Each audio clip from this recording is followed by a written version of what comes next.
Today we're going to talk about Chapter 10, Interpersonal Relationship Types and Theories.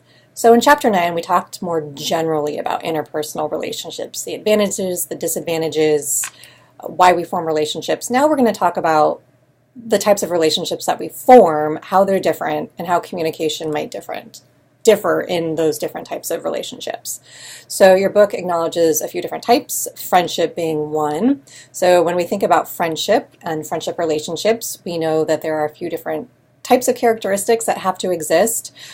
Friendships are unique, meaning that no two friendships are really the same.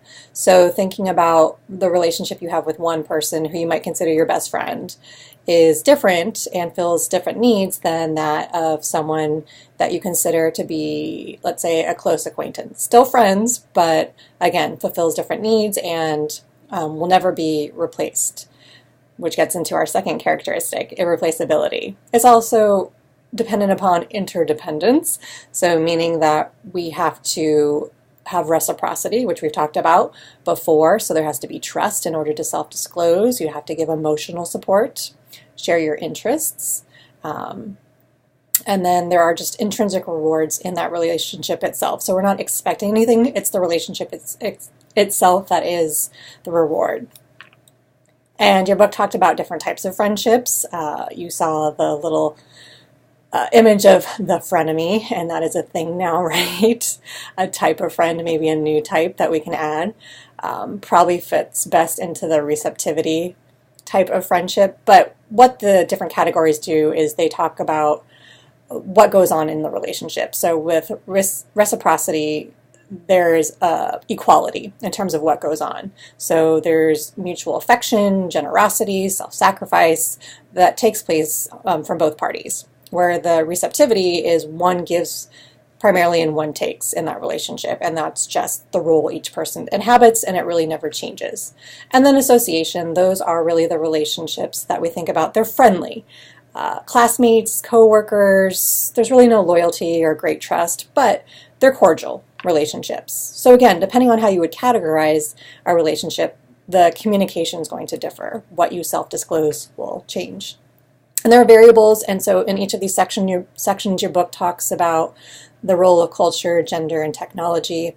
So when talking about culture, thinking about how friendship might vary in an individualistic versus a collectivistic culture, thinking about gender and some of the expectations that occur and the types of communication that occur in gender, and then technology as well. So friendship, so let's move into love relationships. So love being defined as a feeling characterized by closeness and caring, and by intimacy, passion, and commitment. And so where does communication come into this? Well, to move from being a friend to something more, some type of communication has to occur, whether it be nonverbal or verbal, to let someone know that you're moving to the next level. And so the way your book talks about this is through the different types of love, which is interesting. So there are the way you feel. So these are your eros, ludus, and storge. And then the pragma, mania, and agape are how you act, right? So that's where the communication piece comes. So the how you feel is then communicated through how you act. How are you showing someone that you are possessive or dependent on them, or selfless, that you have a selfless type of love? So again, communication plays a huge role in creating these different types of love relationships. And something your book didn't talk about, but I thought you might find interesting, are the idea of love languages, because I wanted to bring in, again, that communication component here. So there are actually books written on this, and if you clicked on the image in the PowerPoint, you were taken to one of the articles that talks about these different love languages. So these are the verbal and nonverbal ways and expectations that people have in their relationships. So some people need more, let's say, quality time.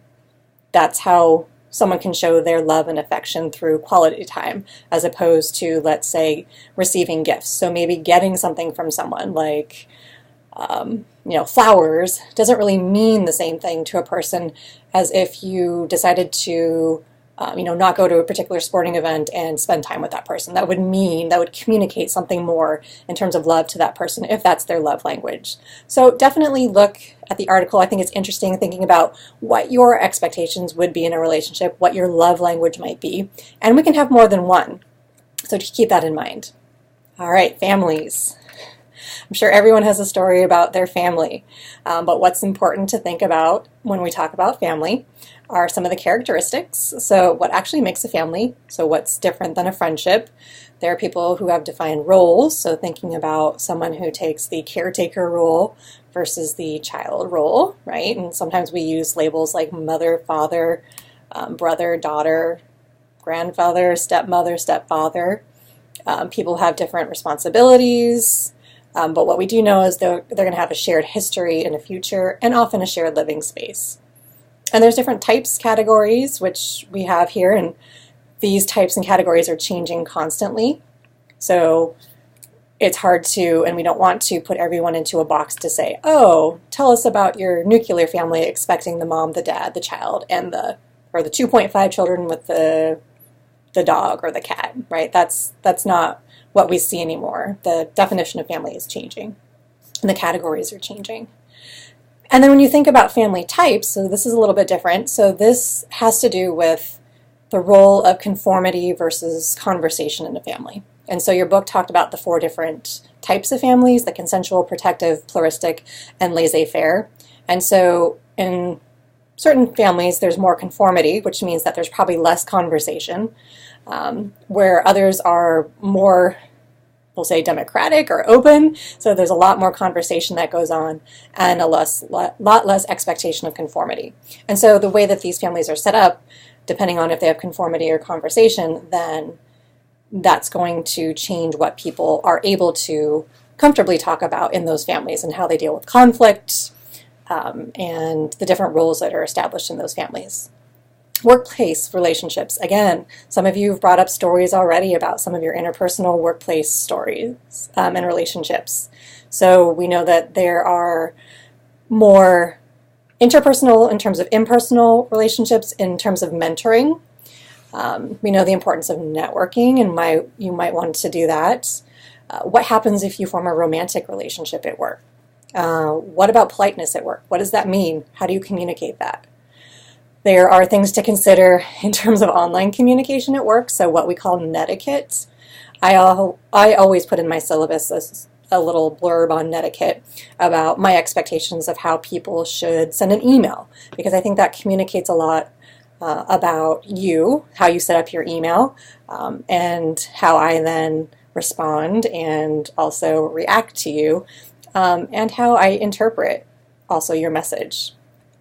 Online relationship. There's so much to talk about. I actually teach a whole class on online communication. So just to know that technology helps us to do many things in interpersonal relationships, right? It can help to create, enhance, maintain relationships. It can help to shape who we are.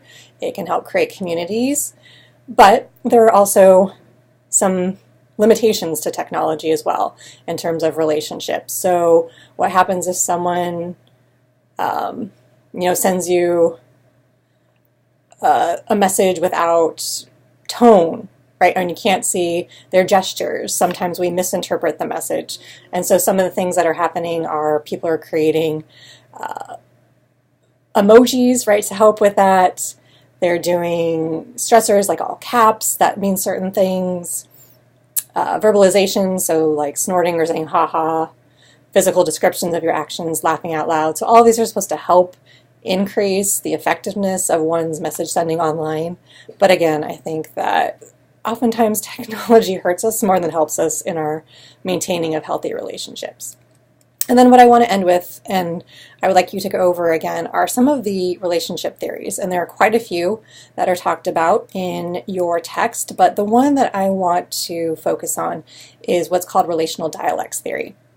And so dialects are basically these existing tensions in a relationship. And so you basically want the best of both worlds. So you're constantly battling between the need for two things. And so there are 3 basic things that we're battling constantly within a relationship, 3 categories, I guess, if you will, of needs. So the first being related to communication is openness and closedness, right? So how much you self-disclose versus how much you withhold. And so there are times when we're battling with, I need to tell them this, but I also shouldn't say this, right, for the sake of the relationship. So when are you going to disclose more, and when are you going to withhold more? Autonomy versus connection as well. So the need to be independent, but also the need to be part of something larger. So how do you manage that? How do you communicate those existing tensions or dialects? And then novelty and predictability. Again, we feel safe when we know what to expect in a relationship. So these routines that we develop, date night every Friday night, or phone call every night, or a text multiple times a day. So that's great with the predictability. But we also like new things, right? Sometimes routines can get old and we get bitter when people just do the same thing over and over. It's like, surprise me. So again, we want some of those predictability pieces, but also surprise me every so often. Do something new. So I posted the link to the Friends episode. So which of the tensions did you think was at work in this Bruce Willis and Rachel scenario? It was the openness and closedness, right? She's trying to get him to get over the fact that he can't tell her things. And so once she sort of opens Pandora's box, he then starts basically spewing out all of the information, all these stories about him. So she almost got too much of what she asked for in terms of the openness, and maybe wants him to be a little more closed. So again, this chapter was meant to introduce the different types of relationships that exist, thinking about how these types can influence what we talk about, how we talk about them, and then some really important theories to consider.